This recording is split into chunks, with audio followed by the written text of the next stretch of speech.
The night the police came, the whole street heard the knock. It was not loud, but it carried. In a narrow neighborhood outside Banjul in the Gambia, doors opened slightly. Curtains shifted. Whispers began before the engines of the police vehicle had even turned off. Inside the house, Samba was still awake. He had not slept properly in weeks. He knew this knock would come. He just didn't know when. Samba was not born reckless. He was careful, intelligent, observant. He understood numbers the way some people understand music. He and his childhood friend Lamin had built their lives side by side, studying finance, earning banking positions, rising steadily inside one of Banjul's respected commercial banks. If you had asked anyone at the bank who would succeed, they would have said both of them. If you had asked who would end up in prison, no one would have said Samba, not even Samba. The shift did not begin with greed. It began with pressure. His father fell ill. Medical bills stacked up. Extended family began to depend on him. In their community, success was communal. One salary supported many lives. At the same time, comparison crept in. Former classmates posted photos from Europe. New cars, business launches, investment announcements. Samba began to feel behind. Not poor, behind.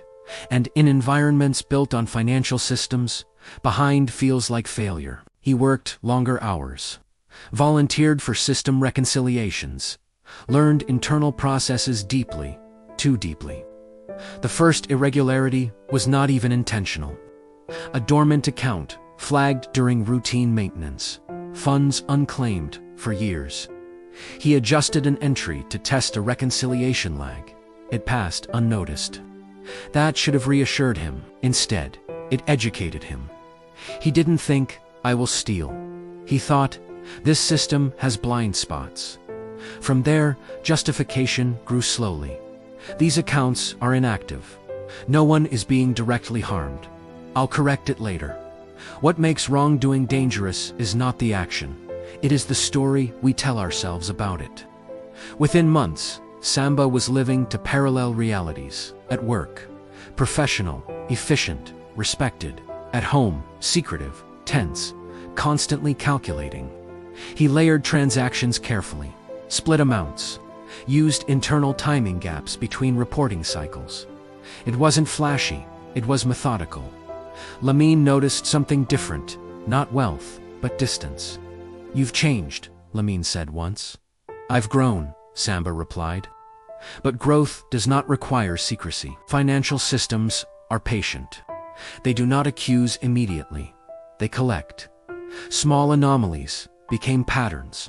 Patterns became reports. Reports became an internal investigation. The day auditors requested system logs, under Samba's credentials, he felt something shift inside him. Not fear, finality.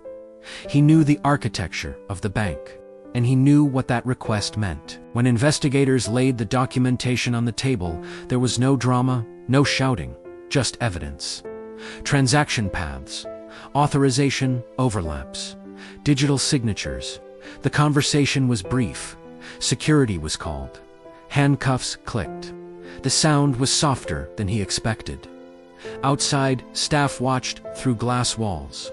No one spoke. Lamin stood frozen, not shocked by the evidence, but by the reality of it. This wasn't a rumor, it was collapse.